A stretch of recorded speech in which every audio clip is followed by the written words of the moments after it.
Saudações a todos. Vamos então, neste momento, iniciarmos as nossas irradiações. Eu convido a todos os irmãos a unirmos-nos nesse objetivo comum. E vamos rogar a Deus dizendo: Pai bondade, Pai justiça, Pai compreensão. Eis-nos aqui, Senhor, aflitos da terra, pedindo a Tua bênção e o Teu auxílio. Que possamos, Senhor, neste momento, todos nós, vencermos as nossas imperfeições. Todos nós que nos encontramos nesse planeta de expiações e provas, porque estamos comprometidos com o abuso da nossa liberdade e que por isso sofremos. Dá-nos, Senhor, a força, a paciência, a resignação para aceitarmos com dignidade todas as provas e expiações sobre nós enviadas. Que aqueles que vivem ao léu, sem um teto, sem um abrigo da família, que aqueles que se encontram privados da liberdade, cercados por grades, aqueles que passam pela provação da pobreza, aqueles que passam pela provação da fortuna, aqueles que se encontram acamados nos seus lares ou internados na rede hospitalar, aqueles que se encontram numa condição de dependência, escravo das drogas, que perderam o respeito e a dignidade por si mesmos. Enfim, Senhor, todos nós que sofremos, que possamos neste momento ser fortalecidos pela espiritualidade maior, que os espíritos possam qualificar os nossos fluidos e que esses fluidos possam ser conduzidos de acordo com a prioridade, de acordo com a necessidade dos nossos irmãos. E te pedimos também, Senhor, pelos espíritos que já deixaram o corpo físico, que já retornaram à espiritualidade e muitos deles nem se deram conta desse fenômeno. Te pedimos também por aqueles que cometeram o equívoco do suicídio e que hoje se encontram numa condição de desespero. Que todos eles possam ser fortalecidos, que todos aqueles que sofrem possam ter o entendimento de que não estão esquecidos, que são filhos de Deus e que todo sofrimento é temporário e que tudo passa. Abençoa-nos assim, Senhor, para que nós, com dignidade, com resignação, possamos vencer todas as escabrosidades da vida e nos revelarmos como teus filhos, vencendo, e quando deixarmos o nosso corpo físico, retornarmos à espiritualidade numa condição melhor de quando reencarnamos. Muito obrigado, Senhor, que assim seja. Sejam todos bem-vindos, queridos irmãos, à nossa casa, que nesses momentos tão delicados, realizamos nosso encontro através dessa ferramenta abençoada. E o tema proposto para a nossa reflexão e estudo é a importância do Evangelho no lar. Esse tema aborda a lei de adoração, que é uma lei divina.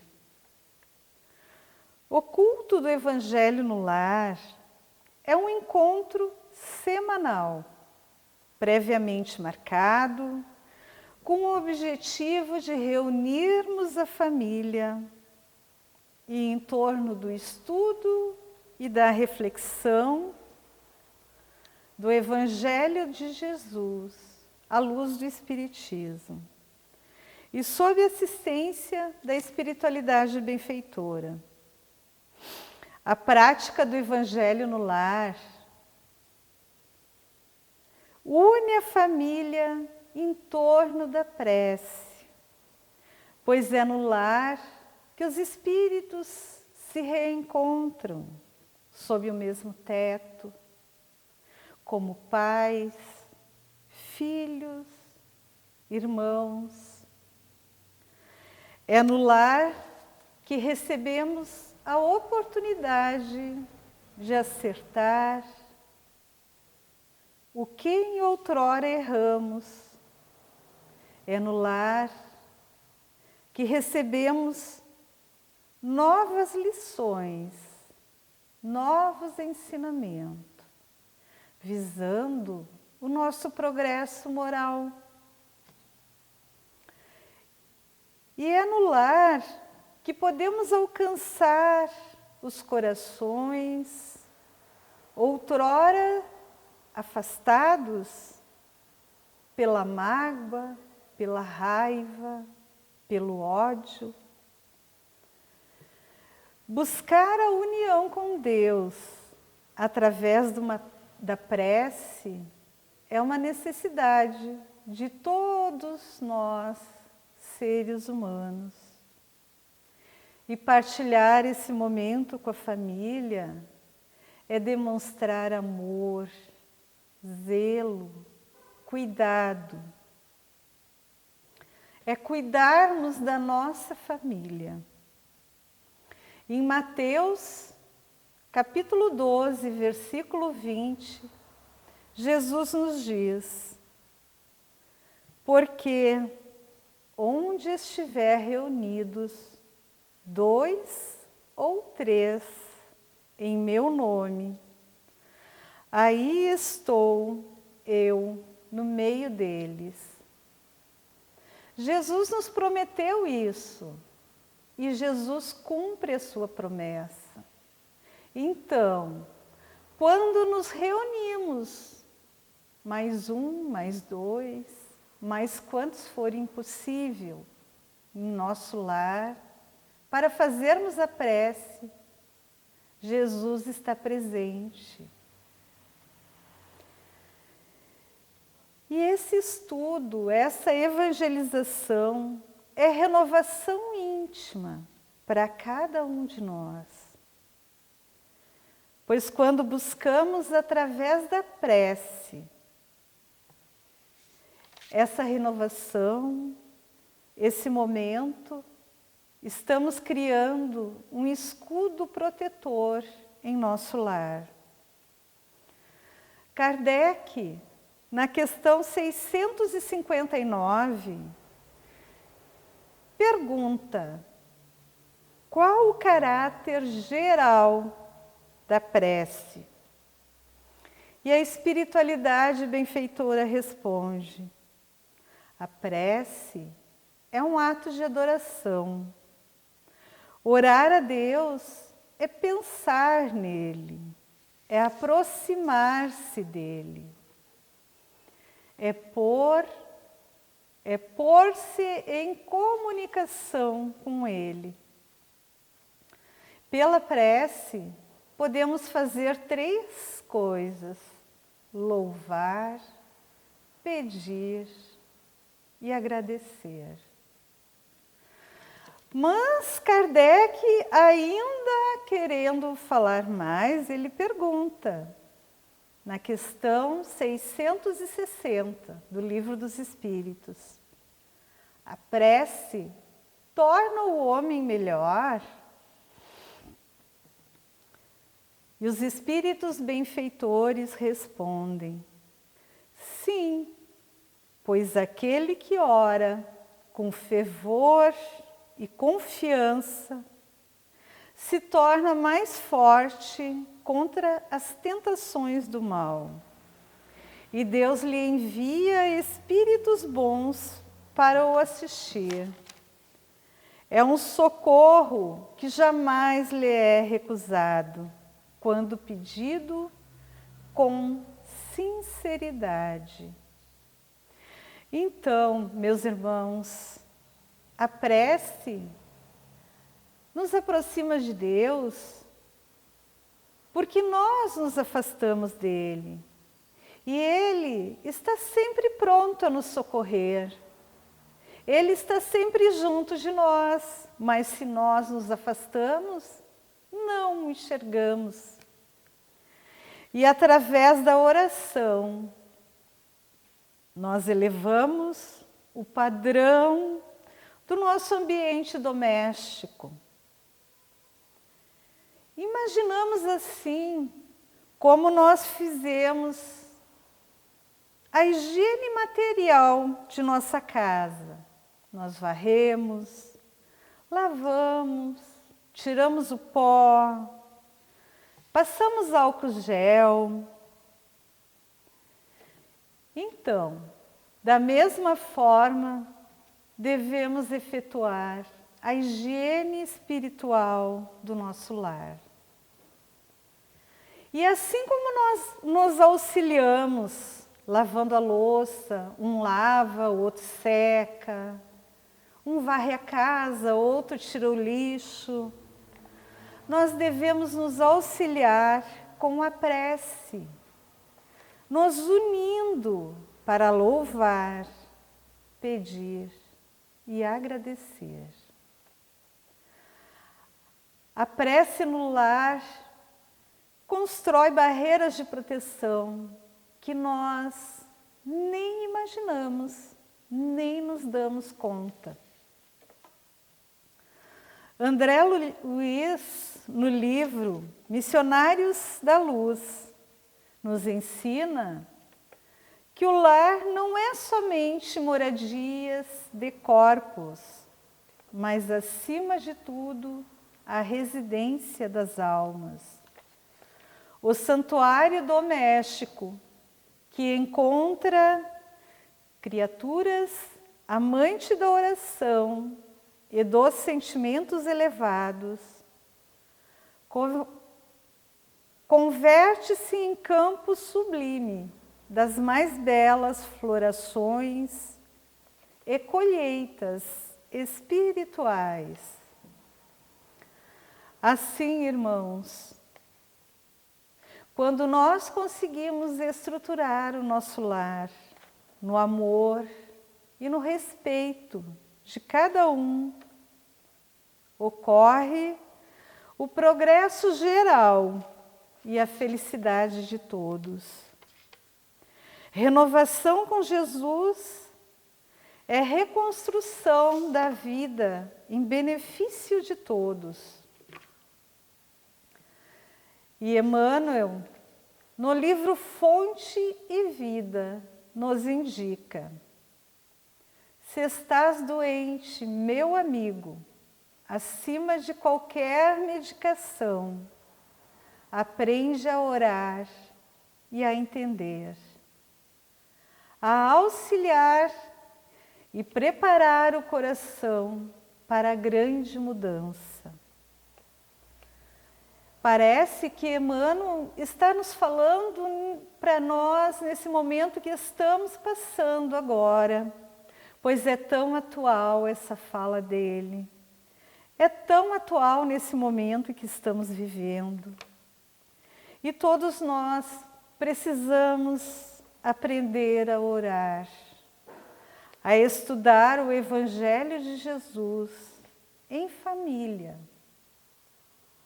E novamente Emmanuel, no livro Luz no Lar, nos ensina: o culto do Evangelho no lar não é uma inovação, é uma necessidade em toda parte onde o cristianismo lance raízes de aperfeiçoamento e sublimação.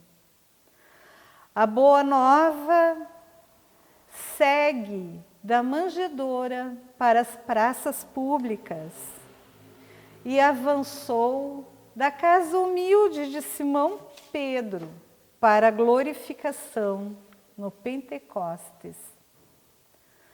A palavra do Senhor soou primeiramente sob o teto simples de Nazaré, e certo se fará ouvir de novo, por nosso intermédio, antes de tudo, no círculo de nossos familiares, com os quais devemos atender às obrigações que competem no tempo.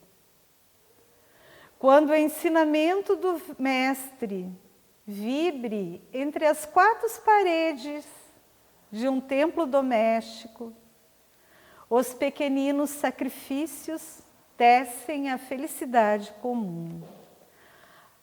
A observação impensada é ouvida sem revolta. A calúnia é isolada no algodão do silêncio. A enfermidade é recebida com calma. O erro alheio encontra compaixão. A maldade não encontra brechas para insinuar-se. E aí, dentro desse paraíso que alguns já estão edificando, o benefício deles e dos outros, o estímulo é um cântico de solidariedade incessante. A bondade é uma fonte de paz e entendimento. A gentileza é inspiração de todas as horas. E a palavra permanece revestida de luz, vinculada ao amor que o amigo celeste nos legou. Que lindas essas palavras de Emmanuel, que nos dão tanta força nesse momento de tantas necessidades. Então, o nosso lar é a nossa primeira escola nesse planeta. É de lá que vamos sair, harmonizados ou não, para vivermos em sociedade.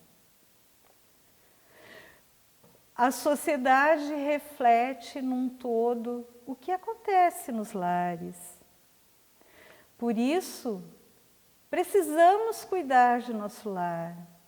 Por isso, precisamos fazer essa higiene espiritual também. Joana de Ângeles, no livro Messe de Amor, nos diz: dedica uma das 7 noites da semana ao culto evangélico no lar, a fim de que Jesus possa pernoitar em tua casa. Prepara a mesa, coloca a água pura, abre o Evangelho e leia a mensagem de fé. Enlaça a família e ora.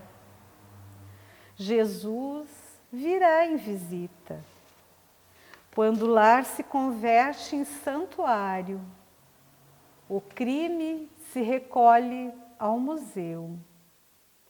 Quando a família ora, Jesus se demora em casa. Quando os corações se unem no liame da fé, o equilíbrio oferta bênçãos de consolo e a saúde derrama vinho de paz para todos.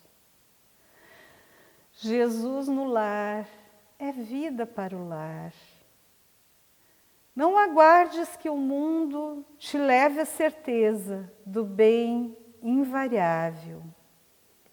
Estenda de tua casa cristã a luz do Evangelho para o mundo atormentado.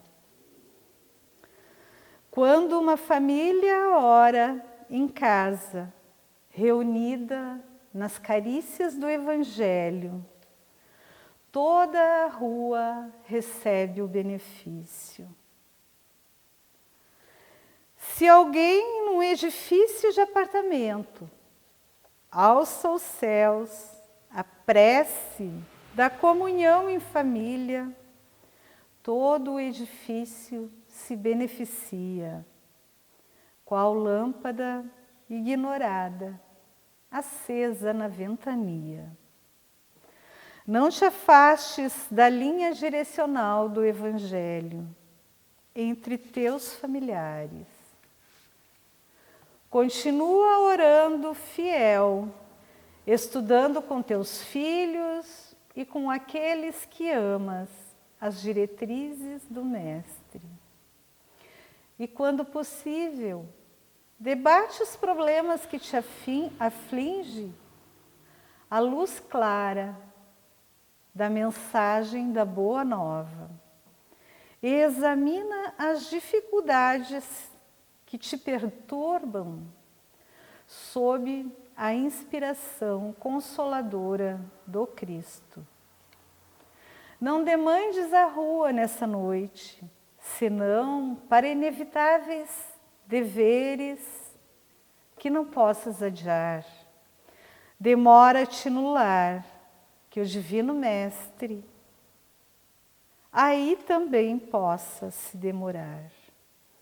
E quando as luzes se apagarem, a hora do repouso, ora mais uma vez, comungando com Ele, como Ele procura fazer, a fim de que, ligado em ti, possas em casa, uma vez por semana, em 7 noites, ter Jesus contigo. Então, meus queridos irmãos, já chegando ao nosso encerramento, vamos agradecer a Joana por esse belo presente que ela nos traz,